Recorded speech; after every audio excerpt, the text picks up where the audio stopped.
अभ्यर्थी उनके बीच पहुंचे, इनका 530 दिन से लगातार प्रदर्शन चल रहा चाहता है। देखिए, ये धरना तो बहुत दिन पहले खत्म हो जाना चाहिए था। अभ्यर्थियों की जो मांग है वो जायज मांग है, उनके साथ अन्याय हुआ है। मैंने पहले भी कहा था, जब 2022 विधानसभा चुनाव से पहले आंदोलन चल रहा था, उन्होंने बहुत मेहनत की, सब लोगों को मजबूर किया कि वो यहाँ आए, इनकी बात रखें। तब सरकार ने इनकी बात को मान भी लिया था, 68 नियुक्तियां रिलीज भी कर दी थी, उसकी लिस्ट भी जारी कर दी थी।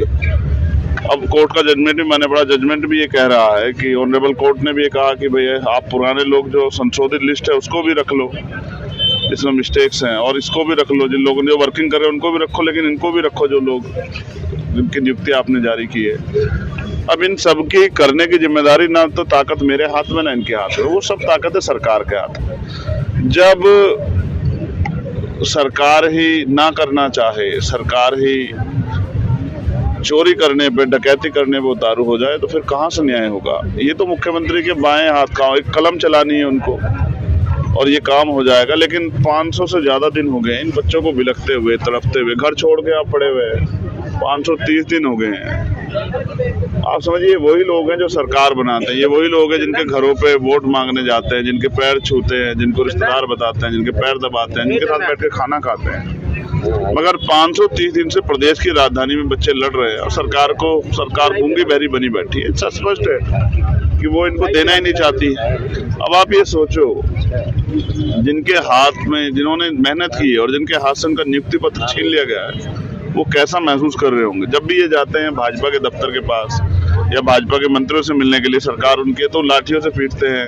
अभी मैंने देखा एक बहन, शायद वो प्रेग्नेंट थी, उसको और वो ऐसे उठा के लेके आ रहे, जानवर की तरह जो सलूक कर रहे हैं। जनता देख रही है। लोकतंत्र में इसकी कोई जगह नहीं है और सरकार ने चोरी की है। सरकार को इस बात पे खेद प्रकट करना चाहिए, लेकिन ऐसा लगता है जैसे भाजपा के लोगों का जमीर मर गया हो।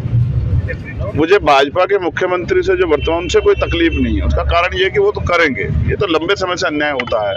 लेकिन जो वहाँ दलित पिछड़े वर्ग के नेता बैठे, मुझे तकलीफ उन लोगों से। वो असल में राजनीति कर किसके ले रहे हैं। अगर वो इतने बच्चों की लड़ाई नहीं लड़ सकते हैं, इनके अधिकार नहीं दिला सकते, जायज है, तो फिर वो किसके लिए राजनीति कर रहे हैं। इसका मतलब वो अपने स्वार्थ की राजनीति कर रहे हैं। उनके स्वार्थ की राजनीति के चक्कर में ये गरीबों के साथ अन्याय हो रहा है। इसकी जिम्मेदारी कौन लेगा।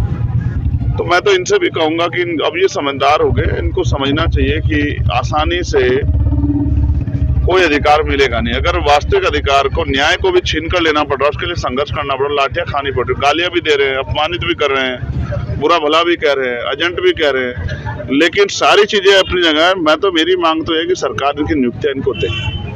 अब मुझे लगता है आज मैं यहाँ इसलिए आया हूँ कि इनसे मैं बातचीत कर लूँ कि कोई ठोस कदम उठाना पड़ेगा। कई बार इन्होंने आत्महत्या का प्रयास किया, कई और प्रयास किए। अब मुझे कुछ बच्चों ने कहा कि हम यहाँ सुसाइड करेंगे, तो मैंने कहा कि नहीं, मुझे चलना चाहिए। 24 तारीख को हमारे यहाँ प्रचार खत्म हुआ था राजस्थान का। मैं 25 में दिल्ली आया, कल मैं आगरा आ गया था, और आज 27 तारीख है, 27 है, आज मैं इनके यहाँ बीच में हूँ। कल हमने संविधान को बचाने का संकल्प लिया, उसको लागू कराने का संकल्प लिया। उस संकल्प का यही मतलब है कि किसी के साथ अन्याय ना हो। लेकिन देश के सबसे बड़े प्रदेश में अगर अन्याय हो रहा है दलित पिछड़े वर्ग के बच्चों के साथ, हमारी बच्चों बहनों के साथ, तो चुप रहना ठीक नहीं है। तो आज हम बैठ के बात करेंगे कि हमें क्या करना है, और एक बढ़िया प्लान बना के हम लोग करेंगे। लेकिन इस बार जो संघर्ष होगा वो आर पार का होगा, क्योंकि अगर इनको रोज रोज इन हालातों में देखना कठिनाई भरा है, और इनको मारपीट, इनके साथ इनका अपमान होते नहीं देखा जा सकता। अब कुछ बड़ा करेंगे, ऐसा करेंगे सरकार को मजबूर होकर इनको नियुक्ति देनी पड़े। ठीक है।